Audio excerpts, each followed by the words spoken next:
Hi everyone. I hope आप सब लोग ठीक से होंगे और जो आपका कल का पेपर था वो भी आपका सही गया होगा और आई मीन अच्छा हुआ होगा। तो जैसे कि कल जब मैंने पेपर चेक किया तो बहुत सारे जो आपके क्वेश्चन थे, आधे आपके असाइनमेंट्स में से आए थे और आधे आपके जो आपका प्रीवियस ईयर क्वेश्चन पेपर था वहाँ से आए थे। तो इस हिसाब से मुझे लगता है अगर आपने वो अच्छे से स्टडी करा होगा, आपका असाइनमेंट्स और आपके जो प्रीवियस ईयर क्वेश्चंस जो उसमें जो क्वेश्चन पेपर उसमें जो क्वेश्चंस है वो अगर आपने अच्छे से प्रिपेयर करे होंगे तो फिर आपका पेपर तो मोस्ट प्रोबेबली अच्छा ही हुआ होगा।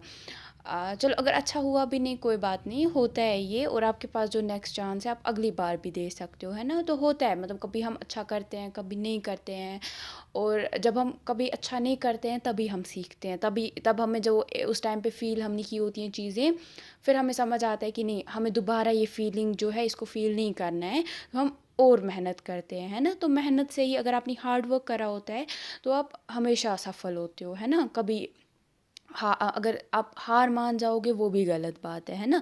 आपको ट्राई करता रहना है, कभी ना कभी आप कामयाब हो जाओगे, है ना। तो हमें हमेशा इसी चीज़ को अपने माइंड में रख के चलना चाहिए, और हमें हमेशा अगर हमें आगे बढ़ना है देन हमें स्टडी तो बहुत ज़्यादा करनी पड़ेगी, है ना। और जो स्टडी बहुत ज़्यादा स्टडी करता है, अच्छे से पढ़ाई करता है, वो हमेशा ज़्यादा चांसेस होते हैं कि वो कामयाब हो जाए, है ना कुछ लाइफ में कर ले।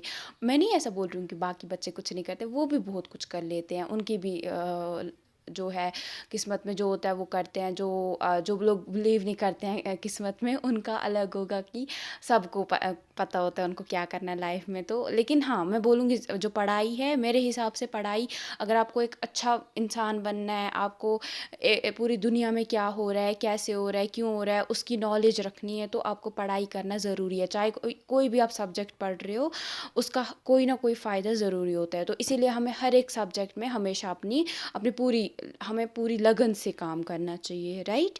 इसी के साथ आज मैं आपको बताती हूँ जो आपका अभी जो सैटरडे को जो आपका पेपर है, BEGAE 1A2, जो कि है आपका इंग्लिश कम्युनिकेशन स्किल्स, ठीक है। तो इसमें आपका कैसा सीन रहेगा, क्या आपका पेपर कैसा होगा। तो सबसे पहले आप याद रखो, ये सिर्फ 2 घंटे का पेपर है, सिर्फ 2 घंटे, उससे ज़्यादा आपको टाइम नहीं मिलेगा। वो जो था कल का पेपर वो आपका 3 घंटे का था, वो इसलिए था क्योंकि वो एक मेन सब्जेक्ट है, कंपलसरी सब्जेक्ट होता है, ठीक है। तो ये जो है ना, ये आपका एडिशनल रखते हैं, ये इसके जो ये आपका BEGAE और आपका BEVAE 181 है ना, ये दो जो EVS है आपका, ये दो जो सब्जेक्ट्स हैं आपके, ये 4 क्रेडिट्स के ही होते हैं। तो आपके इनके मार्क्स भी आपके टोटल 80 ही होते हैं। 30 आपको ये लोग देते हैं असाइनमेंट के, और जो 50 है, 50 मार्क्स का आपका पेपर आता है। ये बात आप याद रखना, ठीक है। और कुछ नहीं, 100 मार्क्स का इसका पेपर कभी नहीं आता है, ठीक है। तो इसका सिर्फ 50 मार्क्स का आपका क्वेश्चन पेपर आएगा। और यहाँ आपको मैं कुछ आपको एक तो यहाँ से आपको करनी है अच्छे से तैयारी, ये सारे क्वेश्चंस अच्छे से करने हैं। और आपको जो असाइनमेंट में आपको 3 साल के असाइनमेंट्स 2019, 20 और हाँ 20, 21, 22 की मैं आपको दिखाऊंगी, ठीक है। उससे आपको समझ आ जाएगा कि आपको कैसा करना है। और जो 2022 वाले जो स्टूडेंट्स हैं उनको भी यही वाला असाइनमेंट करना है, तो उनको उससे आपको ये हो जाएगा ना, थोड़ी हेल्प मिल जाएगी। तो देखो, सबसे पहले जो इनका आपका सवाल था ना, तो आपको सारे क्वेश्चन जो हैं वो कंपलसरी करने हैं, ठीक है। तो 50 मार्क्स का पेपर है और 2 घंटे आपको करने को मिलेंगे, ठीक है। तो टाइम वेस्ट नहीं करना अपना वहाँ पे।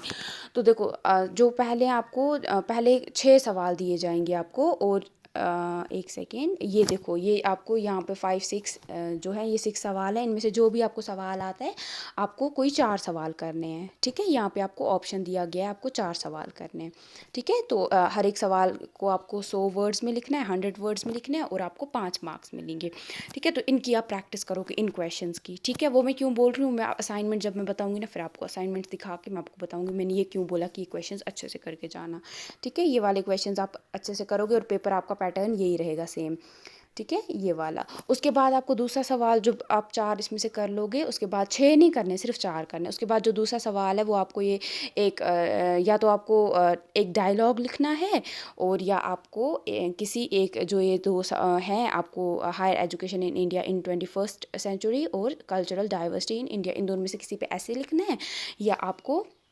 कोई डायलॉग अगर अच्छे से आपको आता है 10 टर्न्स लेके ना आपको बातचीत जो करते हैं हम कभी जैसे कोई एक इंसान हाय बोलता है, दूसरा हेलो बोलता है, फिर बोलता है how are you, I am fine. तो इस तरीके से जो चलती है ना वो एक कन्वर्जेशन वो आपको लिखनी है, ठीक है, 10 टर्न्स में।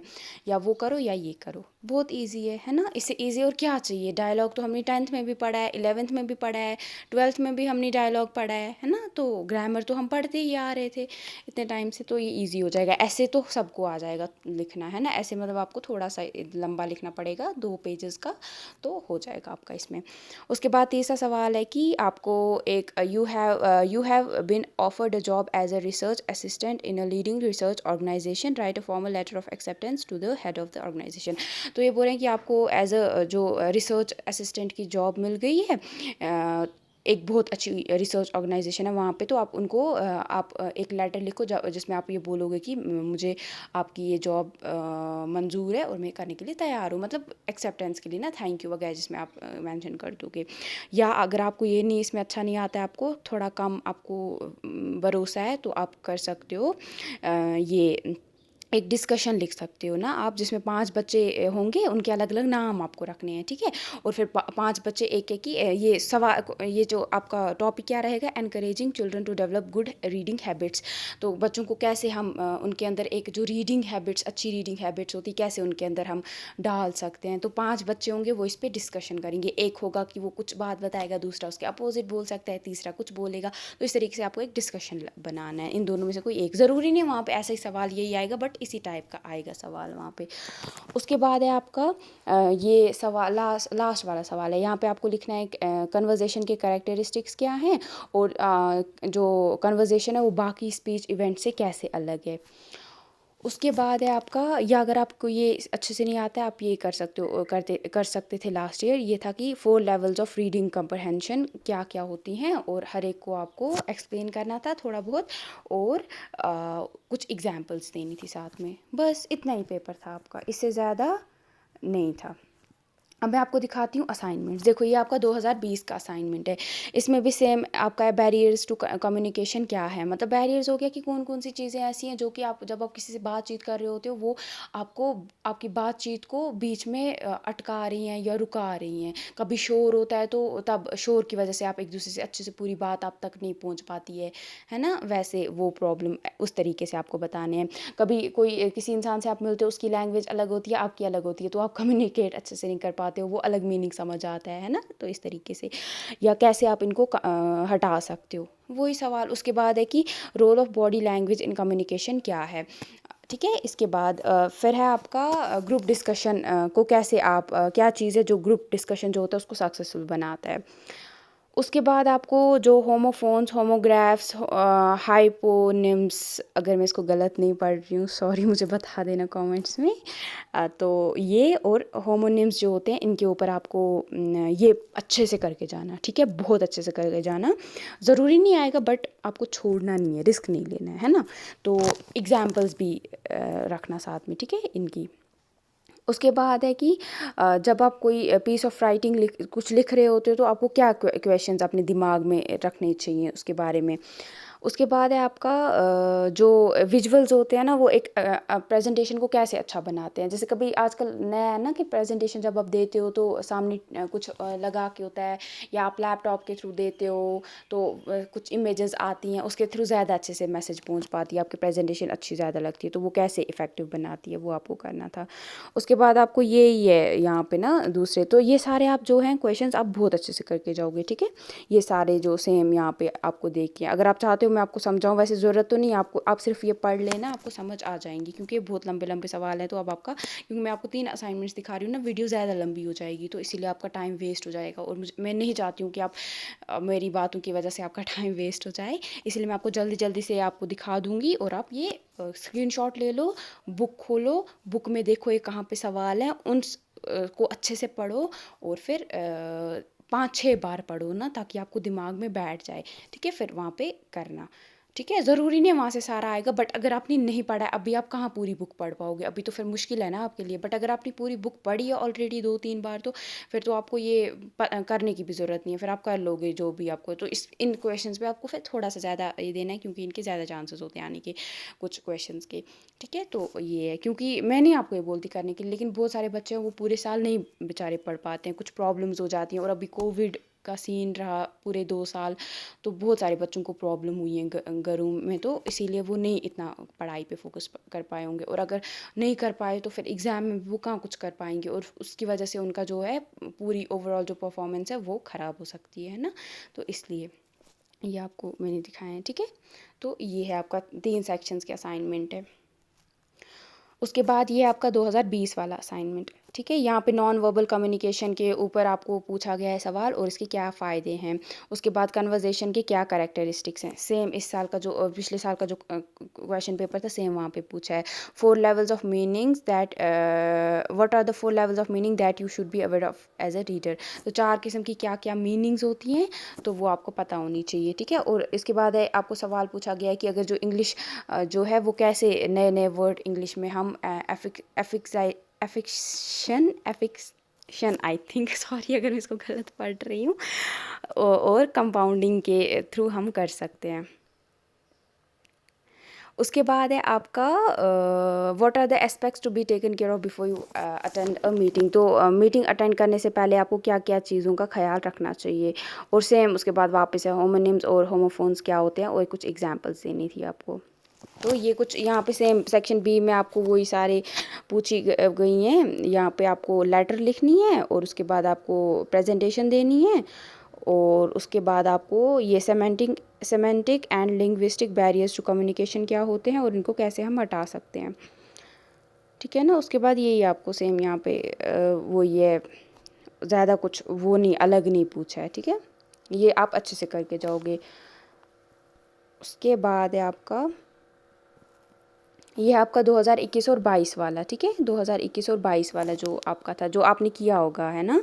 तो उसमें आपको यहाँ पे नॉन वर्बल कम्युनिकेशन सेम वही पूछा है। उसके बाद आपको कन्वेंशंस ऑफ कन्वर्जेशन क्या होते हैं, और ये जो कन्वर्जेशन है वो स्पीच इवेंट से कैसे अलग है, ठीक है? या स्कीमा थियोरी जो है वो क्या क्या होती है वो, और ये क्यों इम्पोर्टेंट है रीडिंग प्रोसेस के लिए। उसके बाद है आपको जो इंग्लिश जैसे हमारी सेकंड लैंग्वेज है ना, हमारी हिंदी उर्दू या बाकी होती हैं फर्स्ट लैंग्वेजेस, मदर टंग्स जो जैसे होती हैं हमारे इंडिया में, तो इंग्लिश हमारी सेकंड या थर्ड लैंग्वेज होती है। तो हमें क्या क्या प्रॉब्लम्स डिफ़िकल्टीज़ आती हैं जब हम नई वोकेबलरी सीखते हैं, तो क्या प्रॉब्लम्स आती हैं, ये आपको सबको ही पता होती हैं, तो आपको वही लिख देनी है वहाँ पे। उसके बाद 4 लेवल्स ऑफ मीनिंग सेम वही वो सवाल आया है पिछले वाले असाइनमेंट में से, तो ये आपको करके जाना है, ठीक है? उसके बाद यहाँ पे आपका है सेक्शन बी में आपको पूछा है ना, यहाँ पे you are attending an international conference in your city, you have just met a participant from USA. तो यहाँ पे आपको डायलॉग ही करना है ना, आप एक कॉन्फ्रेंस में एक सिटी में इंटरनेशनल कॉन्फ्रेंस अटेंड करने के लिए जा रहे हो, वहाँ पे एक दूसरा बंदा भी आया है जो कि यूएसए से है, तो वो वहाँ पे अटेंड करने के लिए आया है। तो अब आप उससे बात करो 10 लाइन्स में, आपको बात मतलब 10 बार आपको वो डायलॉग मतलब बात करनी है ना, टर्न लेके, पहले एक बार वो बात बोलेगा, दूसरी बार आप उसका जवाब दोगे, फिर वो सवाल करेगा, फिर आप सवाल करोगे, फिर वो जवाब करेगा, तो 10 टर्न्स लेनी है, ठीक है? फिर वो करना है आपको। उसके बाद आपको है यहाँ पे challenges faced by school students in India during covid lockdown. ये सबको ही पता है कि क्या क्या चैलेंजेस स्कूल के स्टूडेंट्स ने फेस करे जब कोविड-19 का जो लॉकडाउन लगा था ना इंडिया में, उसकी वजह से। उसके बाद आपको इस पे आपको एक स्पीच लिखनी है ना 250 वर्ड्स में, और ये इसका सेक्शन सी है। यहाँ पे सिमेंटिक और लिंग्विस्टिक बैरियर्स टू कम्युनिकेशन क्या होते हैं, वही सारे रिपीट हो रहे हैं बार बार। उसके बाद है आपका writing is commonly seen as 3 way process, prewriting, writing and rewriting. तो राइटिंग को 3 प्रोसेस में डिस्क्राइब किया जाता है, प्री राइटिंग, राइटिंग और री राइटिंग। मतलब राइटिंग से पहले जो वो सोचने वाला प्रोसेस होता है, जब आप उसको लिख रहे होते हो, जब लिख लिया होता है उसके बाद वापस से लिखते हो, तो वो तो इसका क्या मीनिंग है वो आपको बताना है। उसके बाद है आपका ग्रुप डिस्कशन आपको करना है 4 स्टूडेंट्स के बीच में, किस टॉपिक के ऊपर, internet usage by school students, issues and challenges, ठीक है? तो जो स्कूल स्टूडेंट्स आजकल इंटरनेट बहुत ज़्यादा यूज़ करते हैं, उसके क्या इश्यूज़ है और क्या चैलेंजेस है। तो आपको एक डिस्कशन लिखना है इसके ऊपर। तो इसी के साथ अगर आप ये बहुत अच्छे से करते हो ना, तो आपका पेपर अच्छा हो सकता है। तो आप ये प्लीज़ करके जाना, ठीक है? और हो सके तो जो आपके किताबें हैं उनको थोड़ा, जो उसके चेक योर प्रोग्रेस वाले क्वेश्चंस हैं ना, उनको एक बार देखना कि आपको आते हैं करने कि नहीं आते हैं, ठीक है? तो इसी के साथ आप पेपर कल करके आ जाओगे अच्छे से, ठीक है? तो आई होप आप लोग बहुत अच्छा पेपर करो। कल का नहीं, सैटरडे का। सैटरडे को है ना आपका ये पेपर? तो ठीक है, चलो खुदा हाफिज़, थैंक यू। और हाँ, बहुत सारे बच्चे मुझे पूछते हैं कि क्योंकि ना मेरे बात करने का तरीका ना थोड़ा अलग है। वो बोलते हैं कि आप कहाँ से हो? आप तो मैं जम्मू एंड कश्मीर से हूँ, ठीक है? कश्मीर जो है, जम्मू एंड कश्मीर